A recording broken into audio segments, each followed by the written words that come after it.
I was first told that Jimmy Savile was a pedophile in about 1997, 98 by a number of people, but including the people who had serious connections into the royal family. Not that they were members of the royal family, but they were very close to people that were on the inside. And they told me about the Satanism that went on in the royal family, the pedophilia and all that stuff. And then out of nowhere, they brought up Jimmy Savile. And of course, I'm into a conversation about, royal family, how they treated Diana, pedophilia and all this stuff. And suddenly Jimmy Savile comes out of nowhere, this aging disc jockey. And I obviously asked the question, where does he fit in? And they told me about it, not just his pedophilia, but his necrophilia. He has a thing about having sex with dead people. And it was pointed out quite rightly to me, why do you think he volunteered to be a porter and a volunteer in hospitals, particularly the one in Leeds? Because it gave him access to mortuaries and dead people, basically. And if you look at some of the real most extreme, I mean, in and of itself it's extreme, but most extreme of pedophilia, one of the things that they desire that gives them the biggest high is sex with disabled people, either physically disabled or mentally disabled. And again, because of his charity work, he was able to have access to people like that, to children like that. Also, what is happening, Lou, in the media at the moment is that and I can understand it in the initial stages, as long as it doesn't stay there, it's focusing on him as a pedophile and his own pedophile activities and one or two other, showbiz people around him.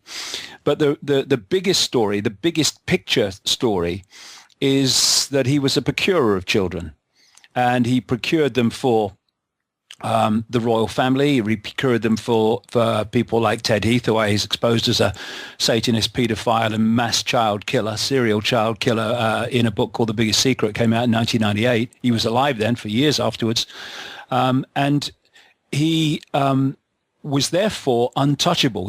If you look at some of the quotes that he gave at various times, he said he was untouchable.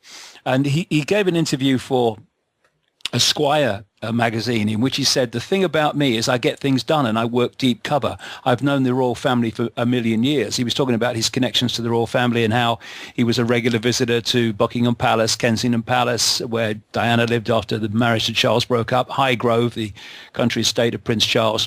And he also said, significantly, that the man who introduced him to the royal family initially in the 1960s was Lord Mountbatten. And anyone who's done research into high-level paedophilia, Lord Mountbatten's name will come up. Of course, he was the mentor and Mr. Uncle, big uncle to Prince Charles. And these names are not a surprise to me, because these names came up in the conversations I had with these insiders quite a long time ago now. And because he was procuring for children, this is why he was untouchable. People say, well, why didn't people know about this? Why didn't the BBC uncover it? Why did all these, inquiries, police inquiries, just stop and go nowhere? Because the way these rings work is that they put their people in all the key areas of society, the institutions of law enforcement, of judiciary, of media, of politics. Of course, royalties are much based on it. And therefore, they watch each other's backs. And when you're procuring children for the rich and famous and the powerful and all the rest of it, then your back is their back. Because if you go under and it comes out, they go under and it comes out. And one of two things happens to these procurers of children. Either they keep quiet and are safe, like Savile, hence he got to the age of 84, or you're considered dangerous and not safe, in which case you're no longer with us. And Savile understood the game, and he played the game to his own benefit. And another question, maybe someone can answer it. Maybe there's a plausible answer. But I look at his Rolls Royce that went for about 160 grand. I look at his other cars, Bentleys and stuff. I look at, apparently, according to the media anyway, he has at least 8 homes. I look at the millions of pounds in cash on top of all that, in bank accounts that was in his will. And I look at a guy who, yes, would have earned quite well in the 60s and 70s as the disc jockey and Jim Will Fix It and personal appearances and advertising. But then I look at a guy of 84 who's done none of that for decades and has no real obvious means of living that lifestyle, but still does. And, you know, all I can say is procuring children for rich and famous pedophiles is a very lucrative business because you obviously get well paid for it if you do it well, and he appears to have done from their point of view, and they also watch your back because your back is their back. And I found it interesting. There was an interview with a guy in, I think it was the Daily Mail this week, a guy called Guy Marsden, who was a nephew of Jimmy Savile. And he said that at the age of 13, he lived up in Leeds.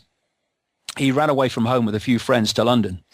And he ended up, as they do, at Euston Station, and was picked up by some sleazy guy, as they normally are, and taken to some what was described as a grubby flat. And he said around 4 days later, Uncle Jimmy Savile turns up, not because he knows his nephew's there, but he's come to see the sleazy guy. And he said he's 59 now, this guy, and married with children and all the rest of it. But he said that when Jimmy Savile turned up, he thought, oh, no, I'm in for it now, because he'd run away from home and didn't tell his parents where he was. But no, he said, Jimmy just took us to a better place. And he told the story of how he and his friends were taken to the very palatial apartment of or a house of a so-called famous pop impresario, and that he witnessed pedophile parties at which Savile would bring children. Sometimes he would bring along, he said, someone who was dressed like a priest, which gave the feeling that these kids were coming from children's homes, exactly where they were coming from. And so back in the 60s it was going on, and he's done it ever since.